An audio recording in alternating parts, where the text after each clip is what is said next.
Linear motion 2012 part B. A car starts from rest at point A and accelerates uniformly at 1 meters per second squared along a straight road towards B, where AB is 1914 meters. When the car reaches its max speed of 32 meters per second, it continues at this speed for the rest of the journey. So at the same time as the car starts from A, a bus passes B, traveling towards A with constant speed of 36 meters per second. 12 seconds later, the bus starts to decelerate uniformly at 0.75 ms to the minus 2. The car and bus meet after t seconds. Find t. Okay, let's do a speed time graph for both of these. It may help us. So let's have the car leaving A and then traveling at a constant speed.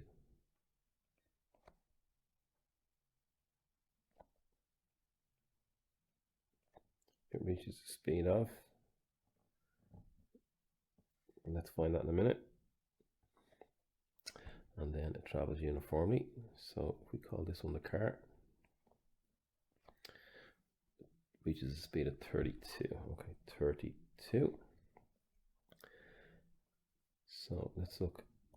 We can see if it's 1 meter per second, it's going to take 32 seconds to get there. But let's just show that V is equal to U plus AT.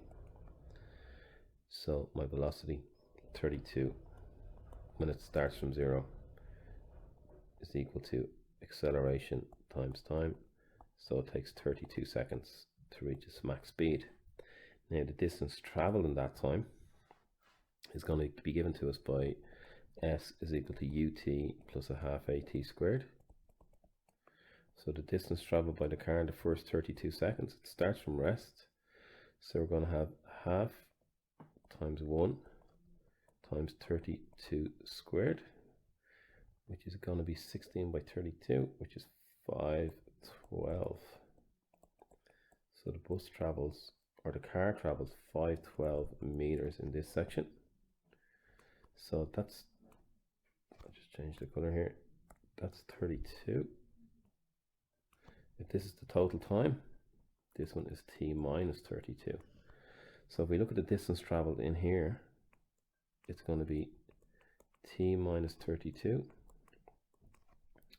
by 32, which is 32t minus 1024. 2 to the power 5 by 2 to the power 5.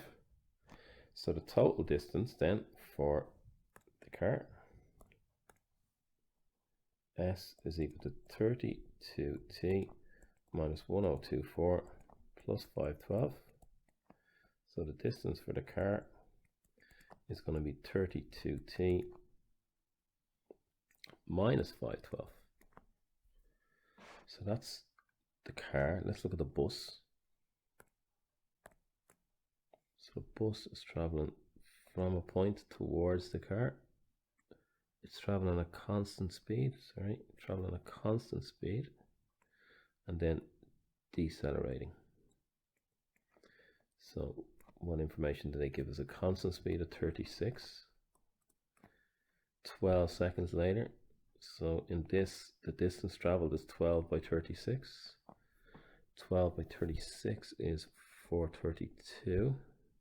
360 and 72 is 432. Then does it give? It gives us the deceleration, and if this is the total time, and this is 12 seconds, this one is going to be t minus 12. So we have the total distance 432 plus the area of the triangle, and we have our deceleration of 0.75, which is going to be a minus. So S is equal to UT plus a half AT squared for the triangle. So the distance for the bus is equal to U. It started at 36. It decelerates for t minus 12 seconds. Plus a half. Plus a half. I'll do minus 3 over 4 here. And then t minus 12 to be squared. So just give myself a bit of room here. So the bus is 36t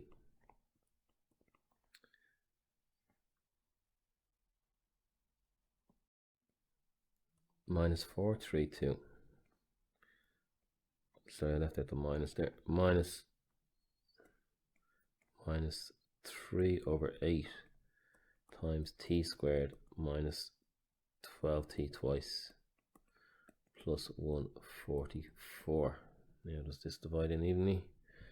I'm going to get 36t minus 432 minus 3 over 8t squared minus 9t plus 9t, and minus by minus plus 9t, and then we're going to have minus 54, 8, 18, 8 into 144 is 18 by 3 is 54.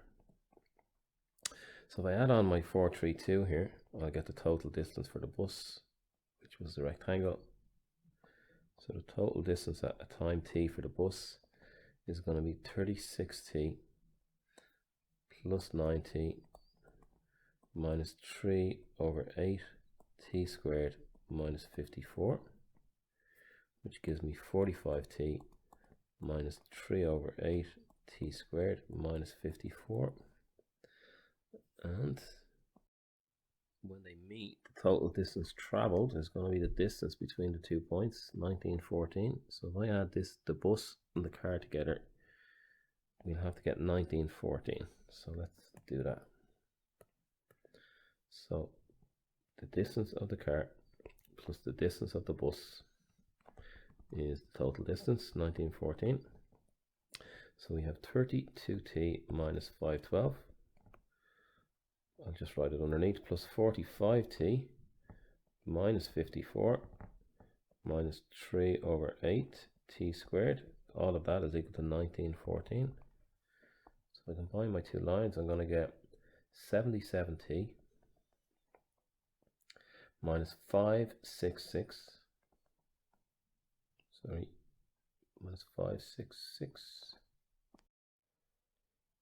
minus 3 over 8t squared is equal to 1914.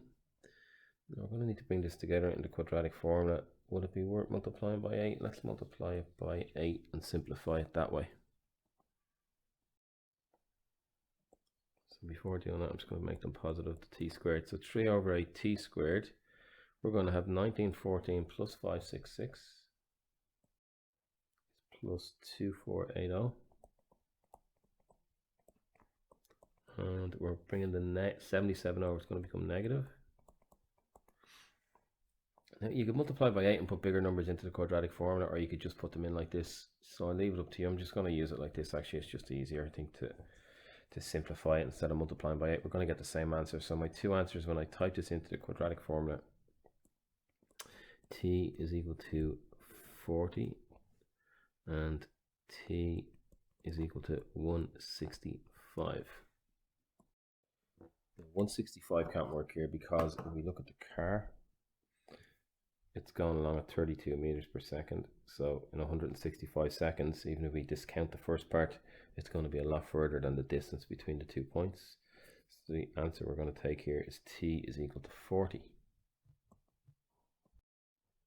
Part 2 asks to find the distance between the cars after 48 seconds. So we write down, we get both of them for 48 seconds and take away the difference of the 1914. We'll have our answer. The car was 32t minus 512. I can see that there. 32t minus 512. And the bus was 3 over 8t squared minus 77t plus 2480. So let's just sub in 48. 32 by 48 minus 512.